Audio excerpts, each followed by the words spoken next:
I think that we as humanity are always struggling with something.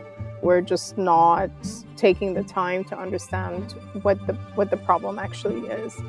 And so there's also then a temptation to blame people for not doing things, right? For countries in Southern Africa, it's quite shocking and frankly unacceptable that they're not able to provide their own HIV medication. That's just not okay. We want to blame the West a lot for the things that have gone wrong in international development, but we also need to take accountability as Africans for why we are in the situation that we are.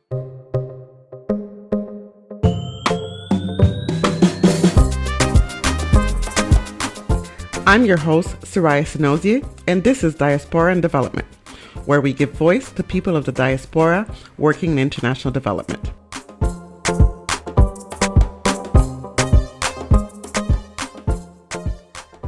My guest today is Sarah Osman, founder of Osman Advisory Services and Ella, an African woman-led consultancy helping social impact organizations reimagine their work through creativity, behavioral science, and cultural understanding. Sarah has worked across continents from Ghana to Norway, Sudan to South Africa, shaping how NGOs and development agencies understand human behavior, design interventions, and measure impact. Her work stands at the intersection of psychology, behavioral design, and social change, an area often overlooked in development practice. On today's episode, we'll explore Sarah's journey as a behavioral scientist and African woman leader in the global development space. Her path from Khartoum to Oslo, how her upbringing shaped her worldview, and why she believes empathy and evidence must work hand in hand. Thank you for joining us today, Sarah. How are you? I'm great. Thank you so much for having me. Let's just get into it. You grew up in Khartoum, Zambia, the Philippines, and the Netherlands. Yeah. How have these experiences influenced your career? Well, I'm not sure if you're familiar with the term third culture kid. Many of your listeners probably will be.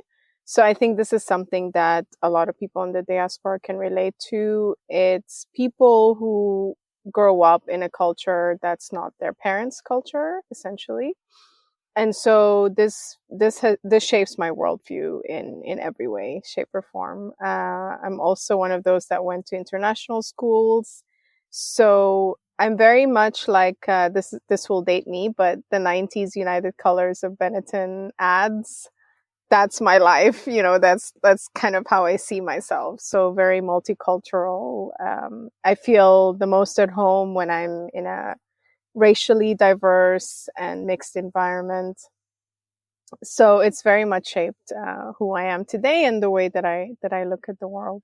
It's interesting. I've heard of third culture before, third culture kids. I usually I say we're hybrid culture. Yeah, exactly. Where you fit in every different place. But yeah. Yeah. There's also Afropolitan, which is specifically for Africans, living in the West, let's say. So. And, you talk about, yes, having lived in different places, living and feeling much more comfortable at home when there's diverse cultures. Yeah. How does that work with your career? Yeah, I mean, I think it's exactly how my career has unfolded, especially over the last 10 years. So I've been living in Norway for about 11 years, and I've been running my own consultancy for 11 years as well. And my clients are everywhere except Norway. So I work with clients all over the world, literally every continent except Latin America, because I don't speak Spanish, unfortunately. But, one day I'll be working with a team in Afghanistan, and the next in Cameroon, and the next in Georgia. And, so it's very much how I've designed my career. And this is how, I wanted to work and be. That's how I see the world. So yeah, it's very much the center of how I work. Lovely. You studied cognitive psychology at Maastricht University and international development in Amsterdam. Mm-hmm. What inspired the transition from psychology to focus on international development? Yeah, so when I was doing my master's in psychology, I did an elective on globalization. And I just, it just spoke to me. So my stepfather actually worked in the international development sector. So that's how we moved around with him. So I guess it was part of my life. But I was always I knew I was going to be a psychologist. Like that was just always it from when I could think. But when I got exposed to that elective, it just made a lot of sense to me that psychology should be embedded in the way that we look at globalization and development, at making the world a better place, essentially. So it just clicked. It felt right. And so and it kind of fit in with the direction that I was taking in my master's. So within cognitive psychology, I specialized in behavior change and in health psychology specifically. So it was all about how do you design, for example, information campaigns or behavior change campaigns to get people to take up health services. So, it fit very much within a lot of the topics that were discussed in the international development space. And so I then did my master's on HIV prevention campaigns. And so it all clicked. But then when I graduated and I started applying for jobs, nobody really understood what I was talking about. So they didn't see the relevance of a psychology degree to an NGO. And at that time, there were very, very few organizations that were working in this behavior change space. And so after struggling a little bit with that, like not being able to make myself clear, I realized that I needed to understand the lingo in the sector. And so that's what led me to do my second master's in international development studies. That's interesting that you talk about that. I studied journalism, then political science, and then I did two internships. And I came back and I said, I have my international experience. Yeah, exactly. Give me my job. Look at me. My job. And nobody was giving me a job. And I think that's something that's very surprising because you're thinking, okay, well, I have that experience. And to go back and do a master's is sometimes the option. There's no cut. Yeah.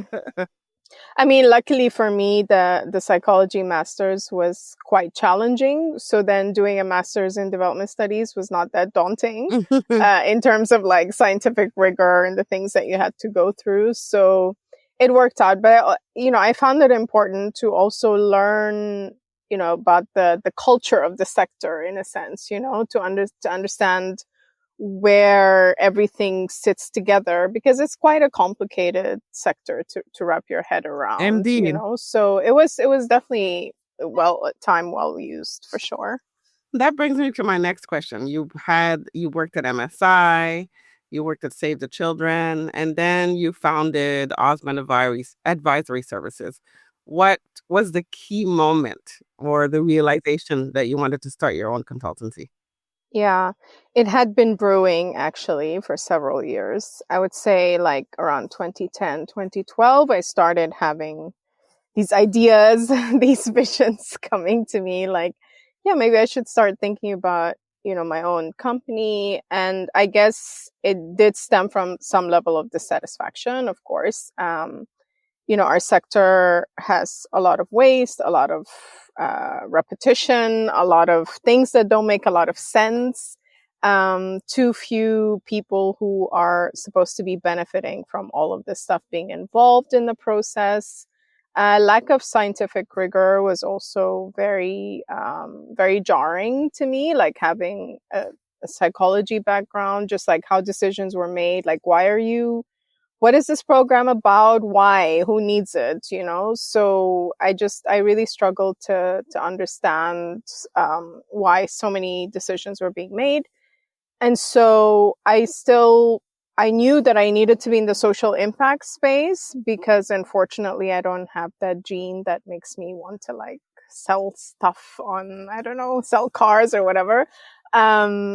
So I knew that I wanted to stay in the sector, but I wanted to do it on my own terms. Yeah. So that just, when I moved to Norway, that was the perfect time.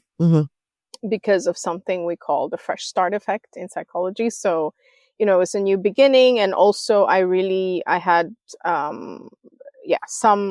some dissatisfaction also about my prospects in Norway. So it made a lot of sense to then take the leap. The time was right. We didn't have kids yet.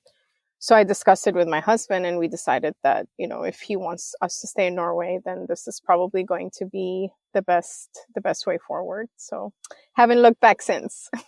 That's great. You pointed out something that was interesting, the lack of scientific rigor. And I think that's a lot of people, maybe they wouldn't put it, the words wouldn't be exactly a lack of scientific rigor for a lot of people, Right. but there seems to be, in the international development field, a lack of why you're doing something. Yeah. A lack of correlation between humanitarian needs and development needs. Yeah. And I think one of the things that has always surprised me is I always thought you come, you work, you find a resolution, and then you move on.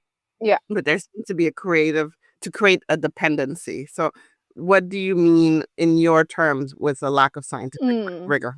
Yeah. I mean, for me, it's very granular. So just to make it like very clear, what I mean specifically is that why are we, for example, going into a community and offering a program in a specific design? Why have we decided to do house-to-house visits, for example? Like, where did that come from? Mm-hmm. Yeah. So for me, that doesn't make any sense. What makes sense is to, first of all, have the community very closely involved to what it is that you're trying to address. And then based on what information you gather, so the research that you do in international development, people talk about needs assessments a lot. In behavioral science, we talk about formative research. They're kind of more or less the same thing. But in behavioral science, we actually do something with the research instead of just having it as a checkbox exercise. And so based on that, you want to understand what the actual barriers are, right? So what is it? What is the problem? Why are women not going to their antenatal care visits, for example? And so a lot of the time we then want to say, well, they don't know. So let's just give them some flyers and let's put a poster and whatever. But that's most of the time, that's just not the issue. That's not the problem. So it could have something to do with the quality of the service that they're receiving. It could be that they're going somewhere else for what they think is their antenatal care visit. So it could be like a traditional healer. It could be whatever, right? So we just need to understand what the issue is before we go in with some sort of solution. And so that's like at a small level, at a micro level. But then there's also a reason why we end up in this situation. So there's the business of international development is structured in a way that does not allow for this process that I'm talking about, because you write your proposal and you're supposed to be writing the exact solution you're going to do in your proposal. So that doesn't make sense either, right? Because you don't actually know enough about what's going on, or you haven't taken the time to evaluate the previous project that you initiated. So the whole system is not really designed in a way that would allow for that. But thankfully, that's changing. So, like, for example, the United Nations has a guidance paper on the use of behavioral science, which I believe came out about 4 years ago. Oh, lovely. So it's seen, behavioral science is seen as one of the 5 pillars of innovation within UN 2.0. And it's for these very reasons that I just explained, that we're just not taking the time to understand what the problem actually is. And so there's also then a temptation to blame people for not doing things, right? Indeed. So, you're not whatever smart enough, you're not modern enough, you're not open, like these things are you're not getting enough results. You're not getting enough results, but when everything is funding driven, it's a little hard to show. Yeah, even the model, the way that funding should be just sort of not so restricted, right? But there is a reason why it is, and I understand those reasons. I mean, most of the time we're dealing with taxpayers' money, so we need to trace where that money is going. but it doesn't help, like the whole structure doesn't help in the process of designing and iterating, because you might also design a project that you think makes a lot of sense, but you need time to pre-test it before you scale it. And so we just don't have the mechanisms now in the structures that we work in. Over the past decade, you've worked across Africa, Asia, and Europe. What's been the most rewarding and most challenging experiences? Yeah, I think just being able to work really closely with a lot of implementers. So it's been interesting to work with people from very different sectors as well. So I work across health, migration, education, you name it. And what's really interesting is that everybody is hungry for this very thing that I'm saying. Like everybody intuitively knows that, why are we rushing into this? Like we need to take the time to figure out and, understand what it is that we're trying to do. So it's been very rewarding to see the receptiveness of using, a more of a behavioral science thinking in how people are designing their projects. And sometimes it is happening automatically, right? So most of us are social scientists. In my case, I'm a social and behavioral scientist, but technically we're always using like a social and behavior change approach. So we're not just looking at things from a psychological perspective, but also from a sociological perspective. And so a lot of people understand intuitively the need for this process, but just don't have the tools and the guidance to apply them. So it's been really rewarding to see the sector growing, the demand growing for people who offer services like mine. So that's been really cool. Are there many African-led consultancy firms like yours? You mean in the continent or on the continent or outside the continent or? This is diaspora and development. So in the continent, outside of the continent, yeah, Diaspora. diaspora and non-diaspora. It depends on what you mean by led. So, of course, there are some firms where the senior leadership is of African descent, but it's not maybe necessarily founded by them. A firm like mine, I don't know of many, but there are a few African American women, especially who work in behavioral science. Maybe not necessarily independently, but there are a few of them. But I mean, I don't want to say like I'm super unique or anything like that, but I wouldn't say Get to there's the idea of being super unique, but you are unique. You are unique. But it's a space, and it's an approach that's very different. yeah. And so it's to know if it's populated by more people of color. Not enough. Mhm. Not enough. That's for sure. So there are a few individual consultants of African descent, but they're not visible enough. So actually, I try to partner with some of them. Mm. It's been also a critique that I've given to some of the bigger consultancy firms, because I feel like they have the responsibility to also elevate some of these voices, which they don't do enough of. We don't hear much from African scientists, African behavioral scientists. So for me, this is probably one of the biggest gaps, because in our sector, we try to use theory as the basis for everything that we do. And that requires actually having good understanding of theoretical frameworks, for the context that we work in. And we just don't know we don't know enough. So for me, it's very difficult to like pull up a resource and say, okay, this is what's happening in West Africa in terms of behavioral science, right? So for me, this is a huge gap. A lot of the work, a lot of the theories we're relying on are still Western. And to me, it's just, I know one or two people who have the qualifications to offer this kind of knowledge, but they're often also just not given the space to do so, for several reasons. Yeah. I'm constantly surprised. I worked a lot in gender and development. And just the phrase gender and development is a concept that maybe started in the 70s. The date is eluding me. But one of the things I found very interesting is all of the theories around gender and international development are white-led theories that we then are applying in different diverse communities. And I'm surprised that there has not been a movement or change in those frameworks or theories. Yeah. You emphasize pragmatic application of behavioral frameworks for NGOs. Mm. Can you explain what that is and how it can make a difference for NGO work? So I actually periodically, maybe once a quarter, I offer a free web class called Designing for Change.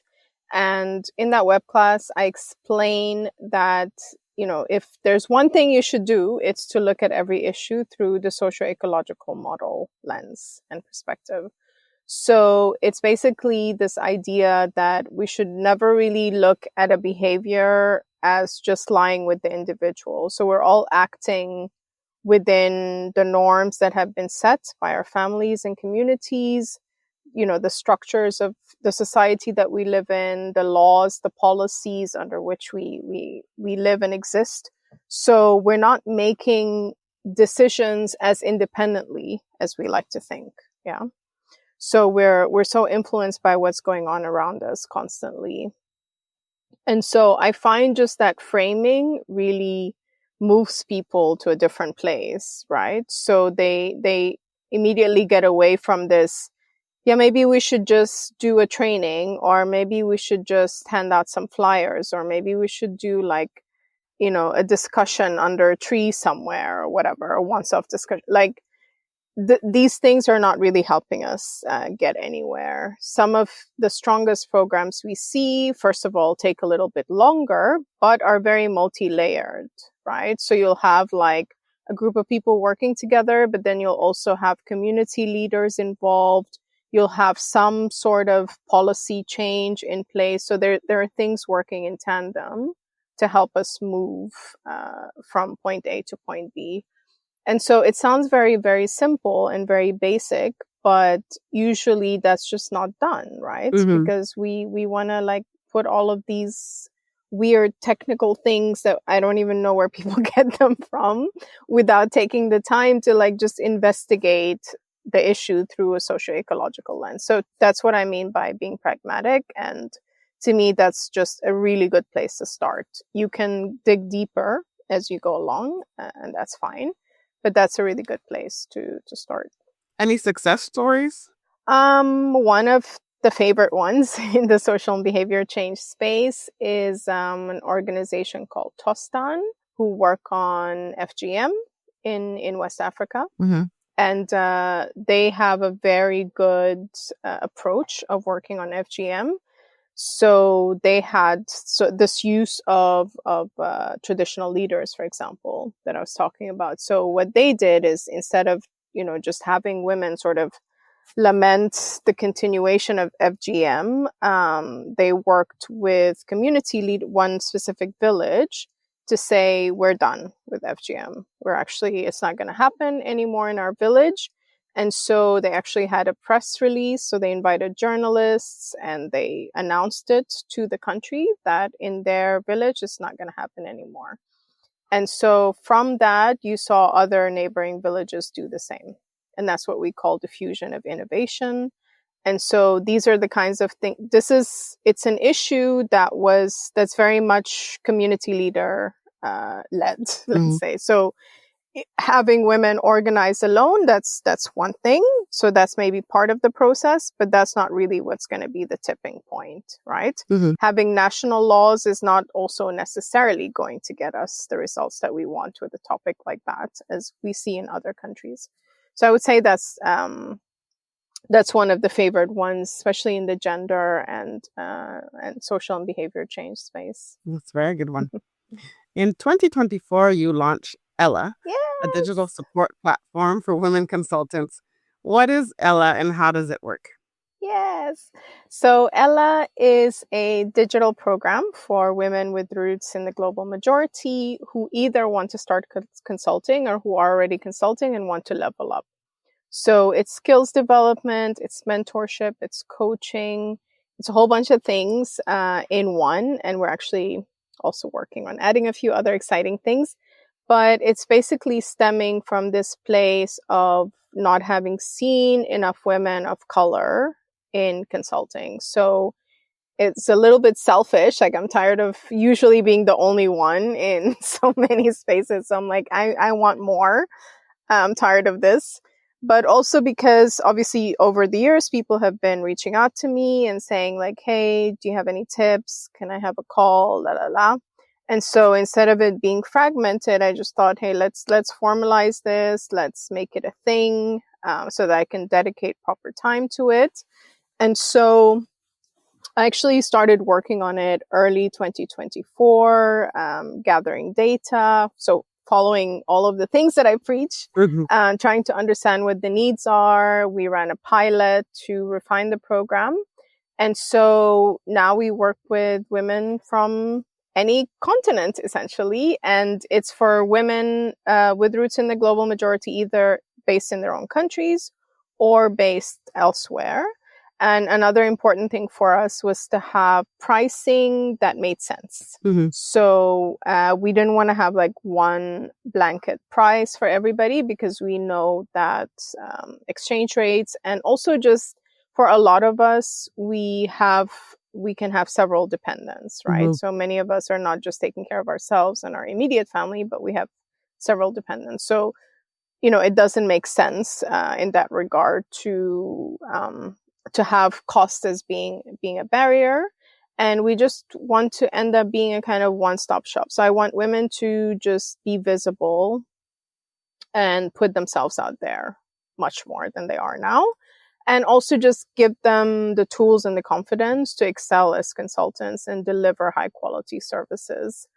And this is, it's based on my 11 years now of experience of having been a consultant. And I did everything on my own. Like, no one helped me. So I had to figure it all out on my own. So it's really based on everything that I've learned, how I've gotten from zero to where I am now. So, yeah. Oh, congratulations. Thank you. You've called for more global South perspectives or global majorities perspective in behavioral science. What steps can the field take to move beyond token inclusion and generally amplifying these voices? I think, some of the low-hanging fruit in a way is when you have an event, just who are you inviting to speak? It's not too much to ask, right? I think also just looking a little bit more proactively when contracting. So there's still an issue, for example, from the bigger organizations, that when they have tenders, for example, a lot of those tenders are going to go to organizations in the global north.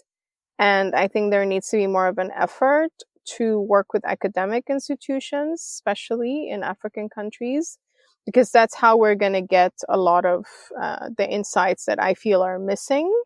Yes, it might be a little bit different. It might not always, be exactly what that the tender is looking for.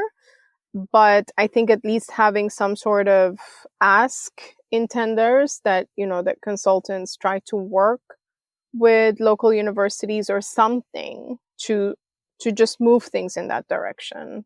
Because there's still too often that we'll see like Western universities being involved in projects in African countries or in Asian countries. And it would just be nice to see more of a balance. I'm not saying that they shouldn't ever be involved, but just a little bit more of a balance.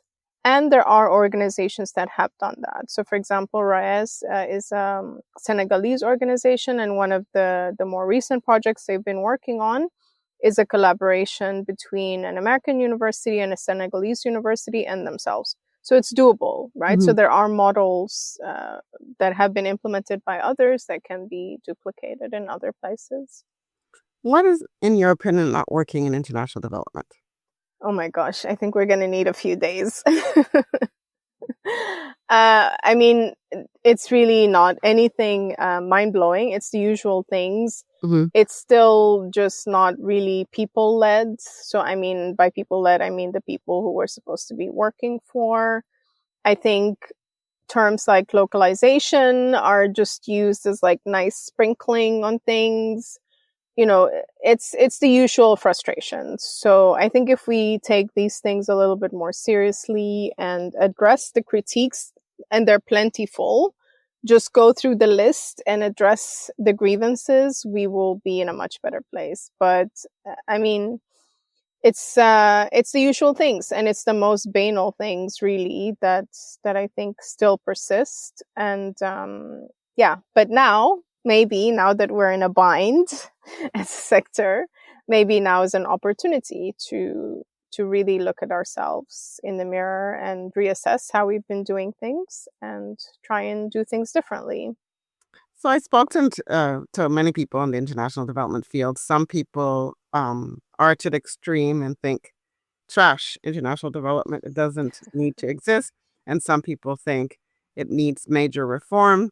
What's your stance on it? I mean, I think with humanitarian needs, I think there's a clear need there. Yeah, like I'm not sure how else we can function in terms of like food aid and stuff like that, emergency services. The other stuff, yes, maybe it would be good if there's a little bit of an overhaul. There is definitely an issue in terms of, for example, if you are a small business, let's say in Nigeria or whatever, and you want to introduce a service within your community, that might be quite a challenge because you'll have a foundation or some sort of donor that's funding a project that's offering services very similar to what you want to offer for free. So it definitely hampers innovation. It hampers market development. I think that there's a lot of problems there. So, but with the humanitarian side of things, I'm not super clear on what immediate solutions. Yeah. I think in the long term, we can definitely figure things out. But for instance, it's also now with especially with the PEPFAR cuts, where we saw some of the immediate ramifications for countries in Southern Africa. It's quite shocking and frankly unacceptable that they're not able to provide their own HIV medication. That's just not okay. Yeah. So why are we in this situation? And so we want to blame the West a lot for the things that have gone wrong in international development, but we also need to take accountability as Africans for why we are in the situation that we are. So I don't think it's that black and white, but I think there's definitely a lot of room for reform. You said there's a reason for PEPFAR. Yeah. You'd love to see what? I would love to see just more businesses in place of, some donor funded programs, for example, because every time I'm on the continent, I'm just like, oh my gosh, this could be a business. This could be, there's just so many things there's so many services that people need. And so obviously others are seeing that as well.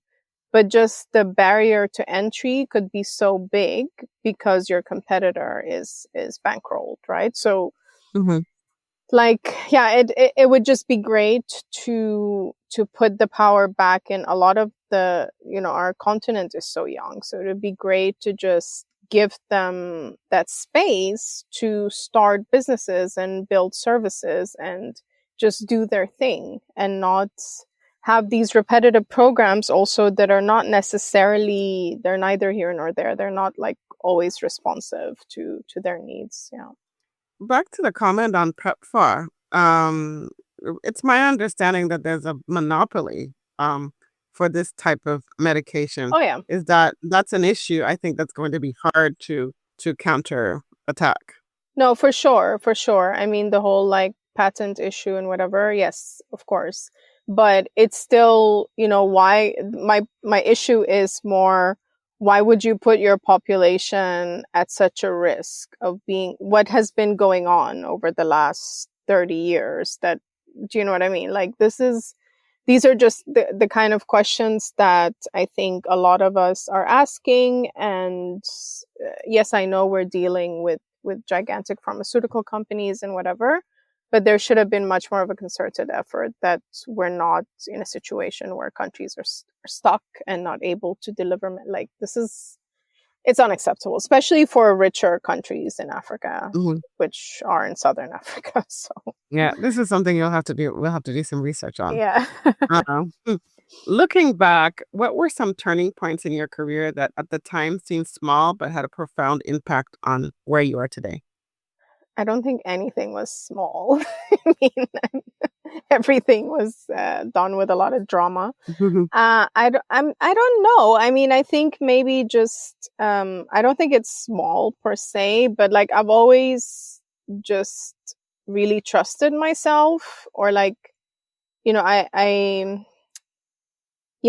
I listen to myself closely, right? So when something is not sitting right with me or whatever, I just, I listen and I make the decision to help me get out of the state of discomfort with things. So I think, for example, it's not small, but like I realized, for example, in the mid 2009s to late 2000s or mid 2000s, that things were not going to work out for me in the Netherlands. So I made the decision to leave, right? So I started like making a plan of getting out of there. So I think just having some sort of level of self-trust. And I think it's because we moved around so much. I moved school so many times. I had to make friends so many times. So I had to be my own, hype woman or whatever. I had to be my own best friend. I understand. So I don't know. I can't think of something small, like a conversation or something like that. Everything with me has been very internal, I would say. Like very internally driven. I can see what you mean. I've been in the States for 11 years. And when I say little things, sometimes I think, oh, this is good for me career-wise, but this is great for me personally.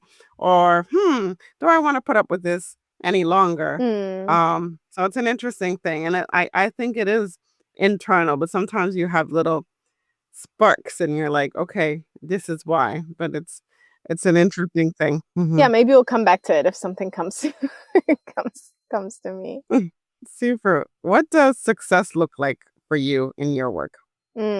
So for me, it's having clients that trust me and that come to me as a thought partner.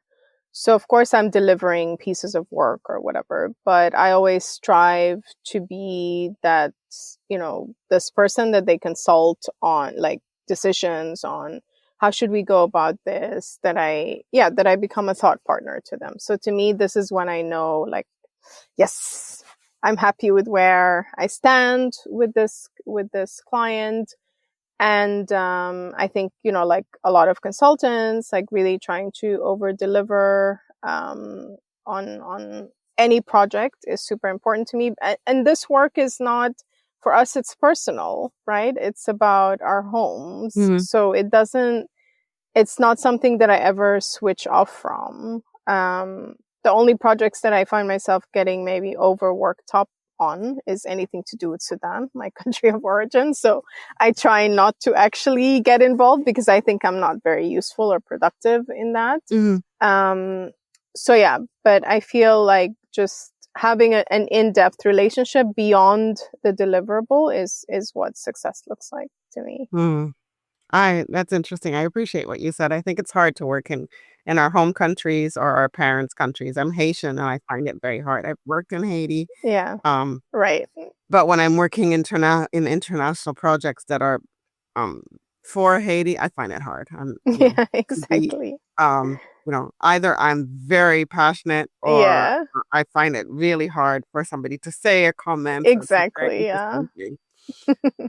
Who or what has influenced your thinking the most in behavioral science? Do you have any people or any movements that you admire? Yeah, I mean, some of my professors, of course. Kok, number one, for sure. He was one of my professors. Rob Reiter is another one who's very encouraging to me as I was studying. So yes, there's a few of my direct supervisors or professors. And I think, it was very interesting also to learn about how people are applying behavioral science in the private sector. I learned still quite a lot from them. And it helps me to also see how we could do things better in international development. So yeah, I think there are many of the people that I follow on LinkedIn. Shout out to you. You know who you are. So yeah, it's a mix. So it's a mix of people in the private sector as well as, people who have taught me psychology or behavioral science. As a woman founder and behavioral scientist, what have been your biggest lessons in building something from scratch? Just start. This is my it's what I tell every woman that crosses my path. Like, don't overthink things. It's where you start is not necessarily the end. That's not the final product. Just do something. And I think it's very intimidating and it's very hard because we're not surrounded by others who look like us who are doing the thing, right? So it's really important for us to, even if we feel like it's going to be embarrassing for us, it's important to just show up because it's a service to others. Yeah. So you can also look at it in that way that, okay, me showing up in this platform or whatever is going to be of service to somebody else who needs to see someone like me getting started. So I think, for me, just this idea of not sitting there and perfecting the background color on the website or whatever is really important. Just do it and fix it later if you need to. What are you most proud of in your career? Well, of course, starting my own consultancy. I think that's, my big dream, and that I made that dream come true is really great.